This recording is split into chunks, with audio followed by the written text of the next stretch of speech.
From this distant vantage point, the Earth might not seem of any particular interest. But for us, it's different. Consider again that dot. That's here. That's home. That's us. On it, everyone you love, everyone you know, everyone you ever heard of, every human being who ever was, lived out their lives.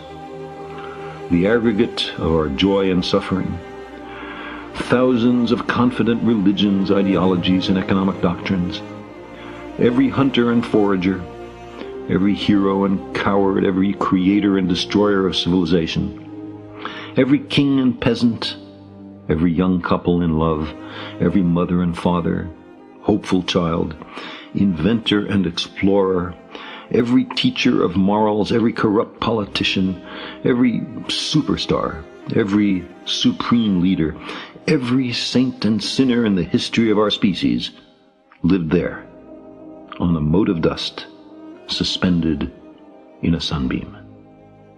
The Earth is a very small stage in a vast cosmic arena. Think of the rivers of blood spilled by all those generals and emperors, so that in glory and triumph they could become the momentary masters of a fraction of a dot. Think of the endless cruelties visited by the inhabitants of one corner of this pixel on the scarcely distinguishable inhabitants of some other corner. How frequent their misunderstandings, how eager they are to kill one another, how fervent their hatreds. Our posturings, our imagined self-importance, the delusion that we have some privileged position in the universe, are challenged by this point of pale light. Our planet is a lonely speck in the great enveloping cosmic dark.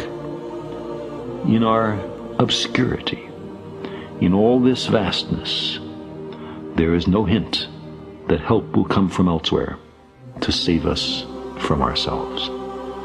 The Earth is the only world known so far to harbor life. There is nowhere else, at least in the near future, to which our species could migrate. Visit? Yes. Settle? Not yet. Like it or not, for the moment, the Earth is where we make our stand. It has been said that astronomy is a humbling and character-building experience. There is perhaps no better demonstration of the folly of human conceits than this distant image of our tiny world. To me, it underscores our responsibility to deal more kindly with one another and to preserve and cherish the pale blue dot, the only home we've ever known.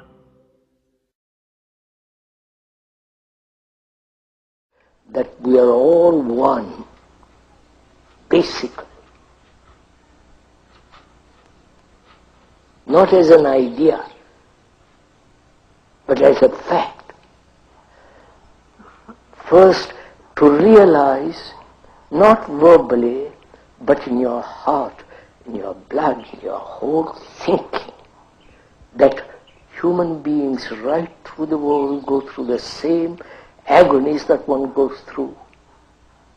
The loneliness, the despair, the depressions, the extraordinary uncertainty, insecurity, whether they live 10,000 miles away or 2,000 miles or here. They're all psychologically bound together.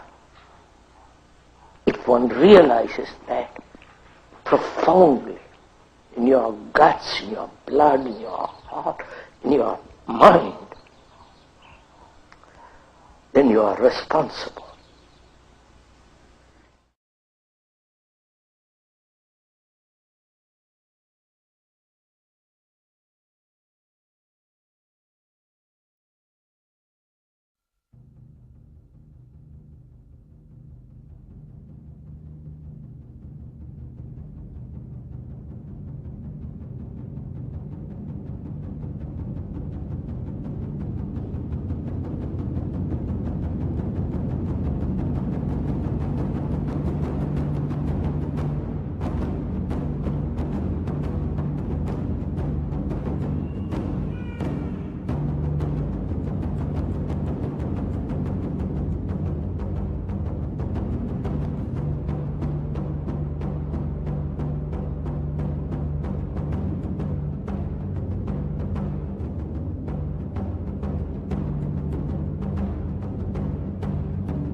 There is a point.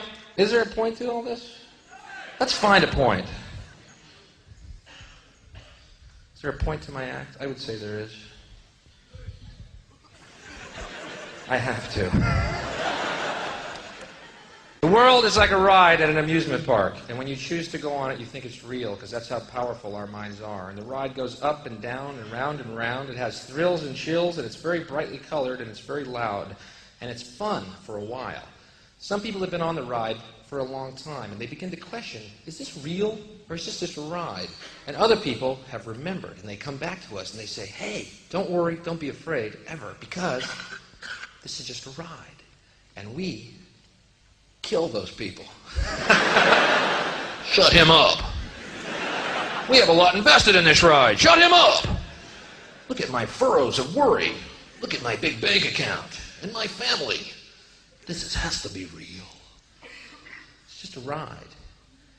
But we always kill those good guys who try and tell us that. You ever notice that? And let the demons run amok? But it doesn't matter, because it's just a ride. And we can change it anytime we want. It's only a choice. No effort, no work, no job, no savings of money. A choice right now between fear and love. The eyes of fear want you to put bigger locks on your door, buy guns, close yourself off. The eyes of love instead see all of us as one.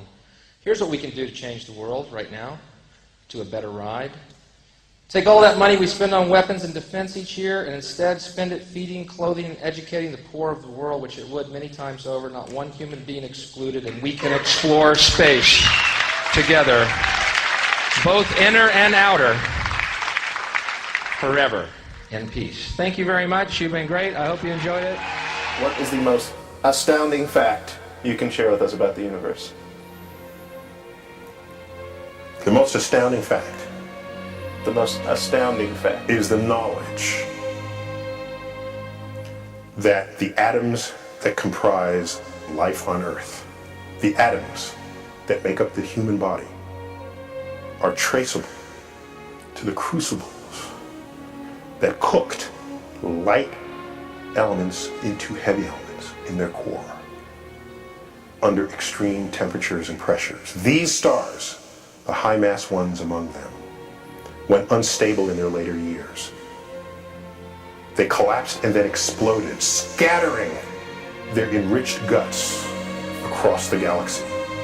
Guts made of carbon, nitrogen, oxygen, and all the fundamental ingredients of life itself. These ingredients become part of gas clouds that condense, collapse, form the next generation of solar systems. Stars with orbiting planets. And those planets now have the ingredients for life itself. So that when I look up at the night sky, and I know that, yes, we are part of this universe, we are in this universe, but perhaps more important than both of those facts is that the universe is in us. When I reflect on that fact, I look up. Many people feel small because they're small and the universe is big, but I feel big because my atoms came from those stars.